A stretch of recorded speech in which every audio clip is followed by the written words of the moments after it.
Everybody, welcome to Sports Shorts Daily. Ronnie Rants alongside Tommy Chrysan here on this Monday morning edition of Sports Shorts Daily. At this time, please like and share. We got so much to get to when it comes to LSU baseball, SEC baseball, NCAA. What a tumultuous week it was, the final week of the regular season. We're going to get into that as well. Tommy joined us from Court Street Cafe, as he does every Monday here on Sports Shorts Daily, presented by our good friends over at L'Auberge Casino. And TK, let's just get right off the bat here and start talking about LSU baseball.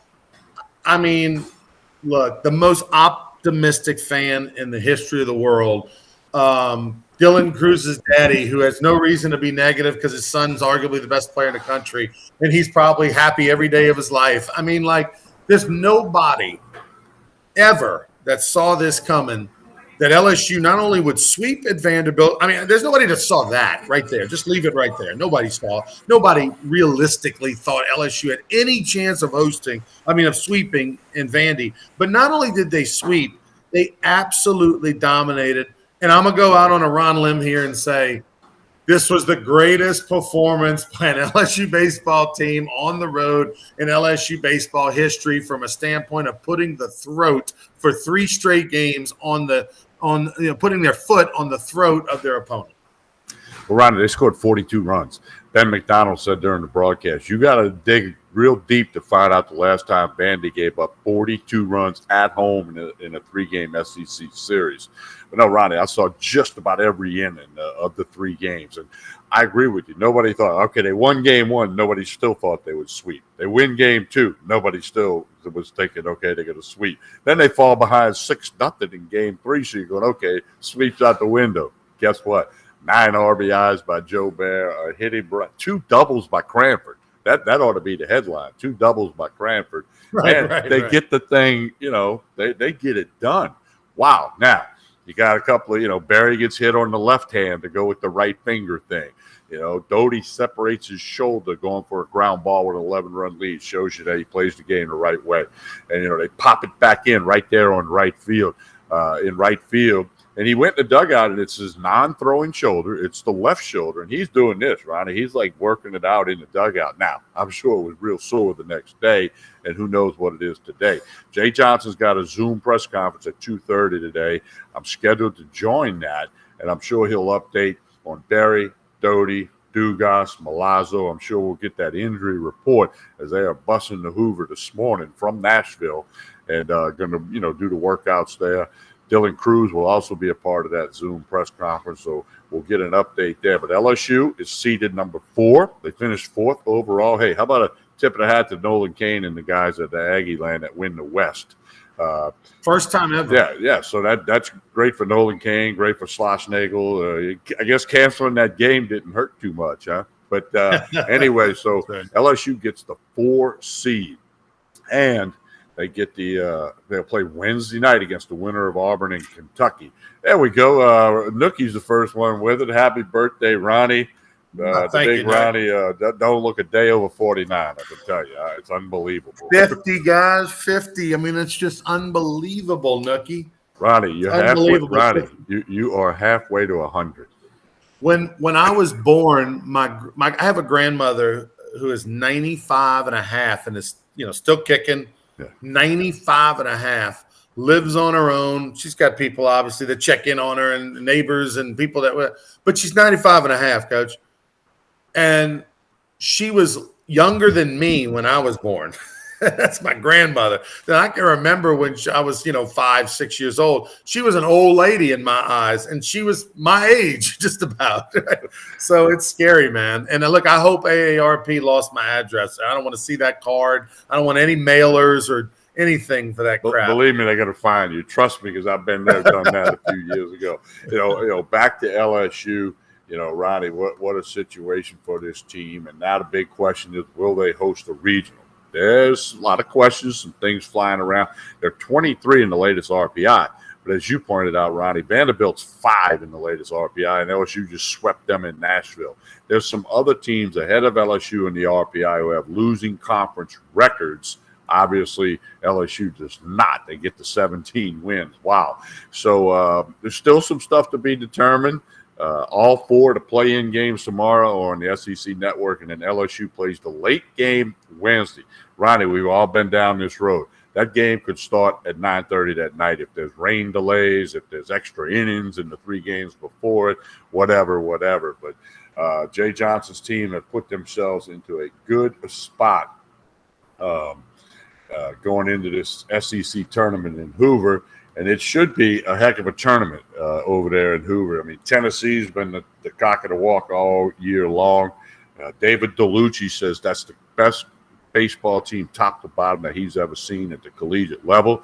It's a large statement. Hey, David's good friends with you and me, and it should be a fun SEC baseball tournament for all the teams involved, because there are some teams like Auburn who would like to host. There's a lot of things still to be settled, a lot of dust to settle.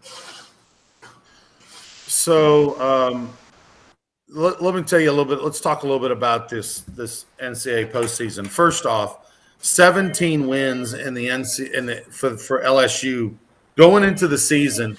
18, and I had this conversation with Jay Johnson about 2 weeks ago, at least the week before the Ole Miss series. He thought that 18 wins, they'd be a lock to be a host site, and they would maybe even have a backdoor into being a number 8 seed nationally potentially. That's out because of what A&M's done and stuff. And Ole Miss obviously Arkansas is obviously at 18 wins. So that's no chance of that happening. They ended up with 17 wins, albeit a clunky way, right? You lose your 3 to Ole Miss, who's got a lower RPI than you, but then you beat Vandy, who's got a top 10 RPI. And so you're sitting there at 17. Now, 3 weeks ago, Jay Johnson thought 17 wins was a lock to host. Wouldn't be a national seed, but a lock to host. And he thought 16 wins was a bubble host, okay? Now the latest is, and all we can go by is projections and all that. And, like, who do we think probably knows more nationally about what's going on in college baseball? Kendall Rogers, right? The D1Baseball.com. He's been the dean. He's the voice of college baseball and all that. All right. He has LSU right now in his projections that came out yesterday. And look, we've got one more week of the season, and we already saw what happened this past week. It was totally tumultuous. You never know what's going to happen. Kendall Rogers has as LSU as a number 2 seed at Southern Miss. Okay, a number 2 seed at Southern Miss, which if I have to be a number 2 seed somewhere, that's where you want to go, which tells me that they are probably the 19th team, or excuse me, right, 17th team probably potentially on that list, because they're right there in the bubble. They would never send LSU to a number 2 seed at Southern Miss if they didn't feel like they almost deserved to host, because they know that 3,000 LSU fans are going to show up and over there in Hattiesburg and take over that stadium. Okay. So LSU number 2 seed in Hattiesburg, that's the projection as of today. Now, all this is going to change over the last week. LSU has the ability to change it by doing something in Hoover. Everybody else has the ability to change it by losing and things like that. So this isn't it. But as of right now, according to Kendall Rogers, which is really the expert in college baseball when it comes to everything that's going around, Tigers are out. But I would think if ever, Tommy, they got the benefit of the doubt. If it's close, if there's a chance to give LSU the benefit of the doubt, the NCAA will, because let's face it, they want to have a regional at the box. Yeah, I agree with you on that. And, these projections are Ronnie, it's kind of like mock drafts in the NFL. There's a little bit of weight there. There's a little bit of substance, but usually they're not, spot on across the board. But it's hard to predict where 64 teams are going to play, other than a handful of obvious ones like Tennessee and some others that we know they're going to host and whatever, no matter what happens in Hoover this week. So, it's a lot to be determined this week. It's a fun time if you're a college baseball fan. A lot of scoreboard watching, tournaments. There's going to be a surprise team that wins a tournament coming out of nowhere, and they get the bid. And let's give a shout-out to McNeese and Southeastern. They will play in Lake Charles Thursday, Friday, Saturday if necessary, for the Southland Conference tournament title, and the winner will be in one of the regionals. Congratulations to Southeastern. They had to come through the losers bracket to do so. They lost the first game of their series of the 4-game regional, if you will, at home and it was and it was a surprise. And then they came all the way through and did what you have to do when you come all the way through, right? They had to play 5 games, and with a Southeastern team, Tommy, that has 7 pitchers missing off their team, end of the year injuries going back to the fall, and yet somehow with a thin bullpen and not a great hitting team, quite frankly, they were able to win that tournament on their home field and advance to take on a good McNeese team in Lake Charles, number 1 versus number 2, which is how it should be in the Southland Conference. Congratulations to both of those teams and to the Lions. Matt Reiser with a below 500 record. They're literally 1 game below 500, but yet maybe arguably one of his best coaching jobs. Well, they're 28-28 now. They beat UNO, by the way. Blake Dean did a good job. Extra innings in Hammond yesterday. They get a walk-off RBI base hit to win 4-3 in 10 innings. So that was pretty cool for Matt Reiser and the Lions. Keep in mind, the Tulane job is open. Matt Reiser may or may not get an interview. I don't know how strong a candidate he will be. A lot of things flying around. Jake Gautreau is the possible next coach there. So we'll have to wait and see on that. Another name that's I heard a lot about this past week regarding that Tulane job, because Matt Reiser actually had an interview for the job the last time around when they hired Jewett, and they interviewed Reiser, Canizero, and Jewett, and they hired Jewett. Obviously, Canizero's out of the loop now. The mighty have fallen. How he went from, LSU assistant, everybody wants you, maybe get the Tulane job, ends up Mississippi State, regionals. We know what happened off the field. Holy Cross, your alma mater, they fire him. I mean, man, unbelievable. But I don't know. But now I'm hearing Justin Hill over at McNeese for the Tulane job. That's the name that I'm hearing. And actually, if you know him and you know his education and you know his demeanor and how he is, you can see that being a really good fit potentially for Tulane. The question is, will Gautreau, who's making a ton of money, one of the highest paid assistant coaches in the country at Mississippi State and 1 year removed from Manatee, does he want to leave that, making all that money, arguably as much as he would make at Tulane, and to be as an assistant, less pressure? It's easier to build at Mississippi State, get players in Mississippi State than it is at Tulane. I don't know. Be curious, but I would think Gautreau would be the first conversation, and then now we're hearing Jeremy Hill, the former LSU Tiger player and coach, and who did a great job at McNeese the last 8 years or something. He also is a candidate. Yeah, Justin Hill has done a great job because of the consistency. The fact that they've been there, they were right close to it each and every year. I mean, I think that's what, pads his resume, the fact that they've been good year in and year out. And they've suffered the hurricane stuff in Lake Charles. Their stadium got basically destroyed. I mean, there's been a lot of things, yet they've still found a way to be the 1 seed and hosting the Lions of Southeastern this Thursday, Friday, Saturday for a chance to play in another NCAA tournament. So you really got to tip your hat to the job Justin Hill done on the field and off the field. He's had some circumstances many coaches never deal with. Just a little bit. Justin Hill was the Clay Gould Southland Conference Coach of the Year this year in 2022. He was also the Coach of the Year in 2017. He led his team to the 22 regular season championship last year, the tournament championship. He also won the tournament championship in 2019 as well. So he's done a great job over there. And the thing about him, he's a pitching guy.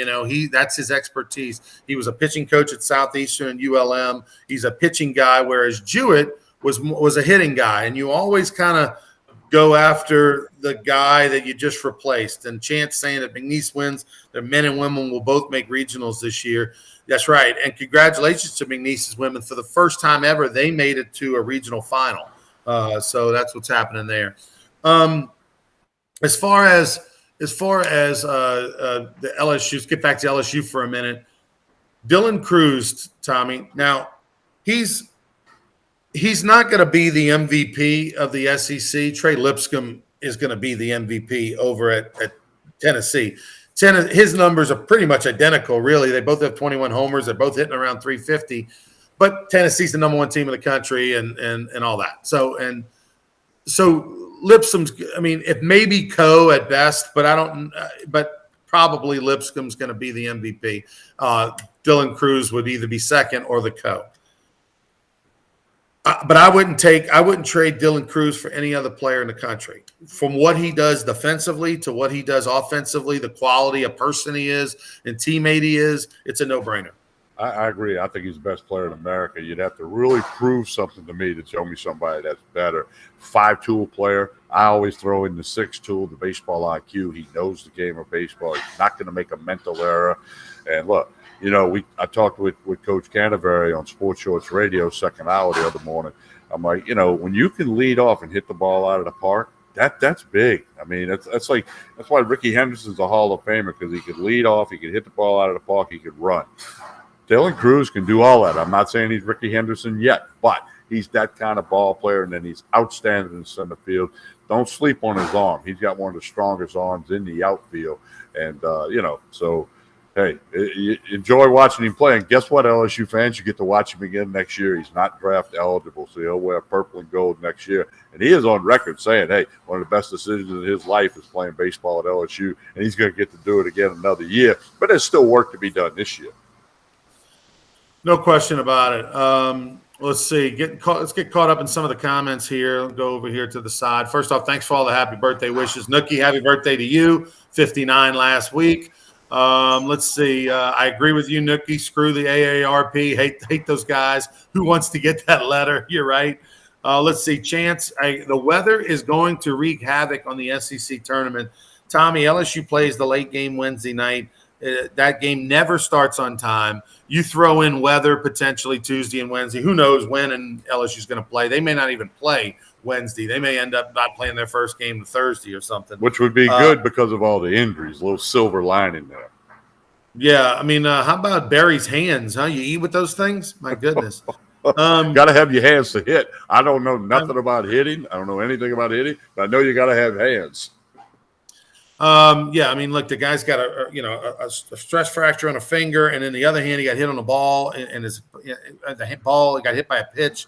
So Barry may want to just sit down. I don't even need Jacob Barry to swing this week. Just rest. Just get ready for a regional.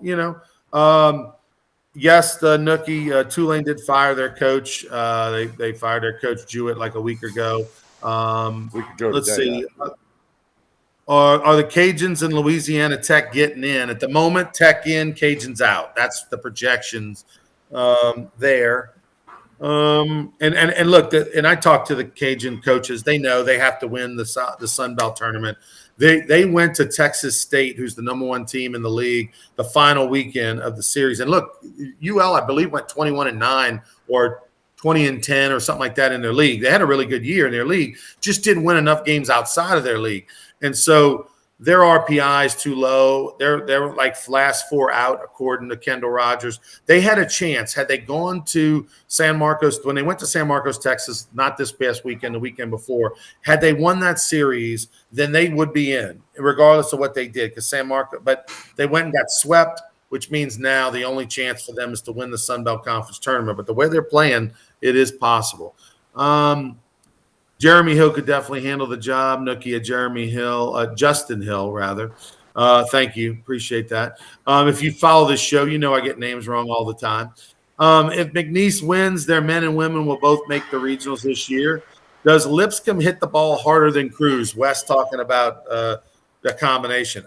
Listen, I know you don't watch a lot of Tennessee, and I mean I haven't sat down and watched but one game this year of them entirely. Just go look up some Trey Lipscomb. He plays third base.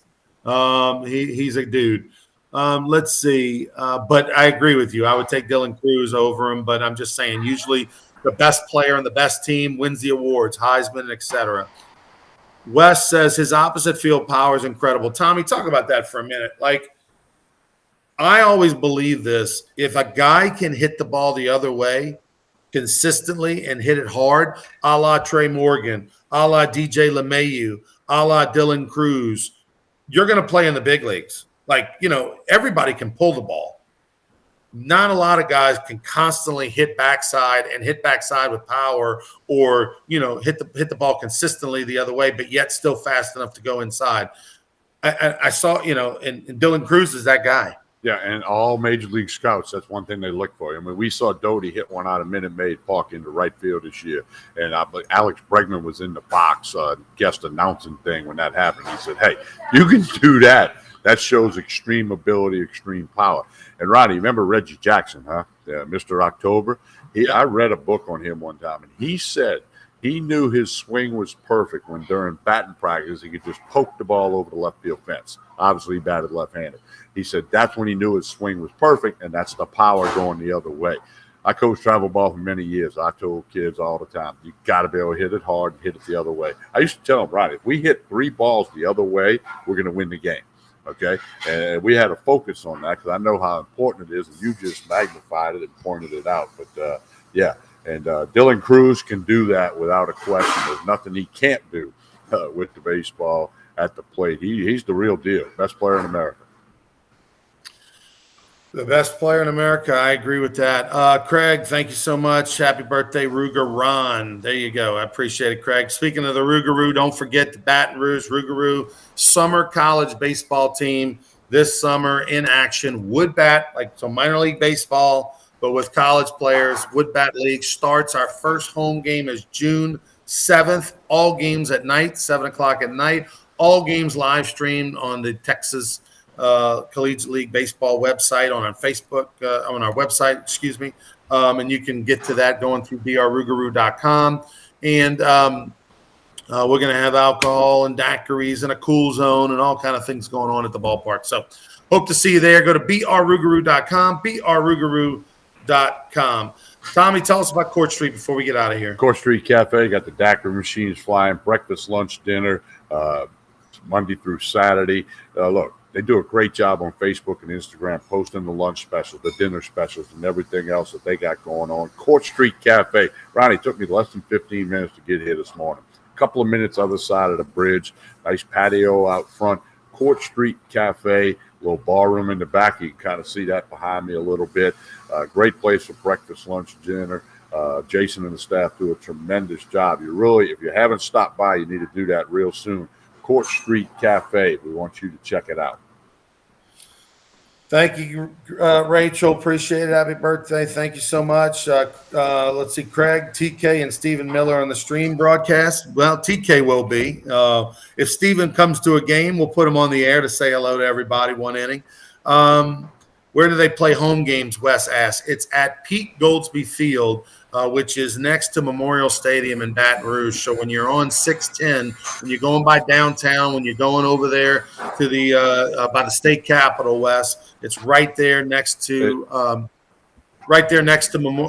Memorial Stadium. It's where BRCC plays. It's got a covered roof. It's literally from the I-10, I-12 split, 5-minute drive. And you can check it all out. It's at 1502 Foss Street, FOSS, if you want to get specific. And I was out there testing some equipment a couple of weeks ago, Ronnie. That field's in excellent shape. Like you said, a covered grandstand if a rain shower would pop up.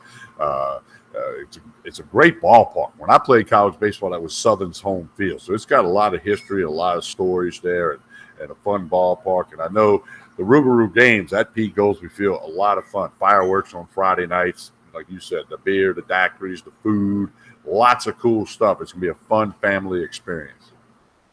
All right, for TK, I'm Ronnie Rance. We'll be back Wednesday morning for more Sports Shorts Daily. Thanks to LeBear's Casino for bringing you the show. Can't help ask you enough to like and share. Until then, we'll see you. We'll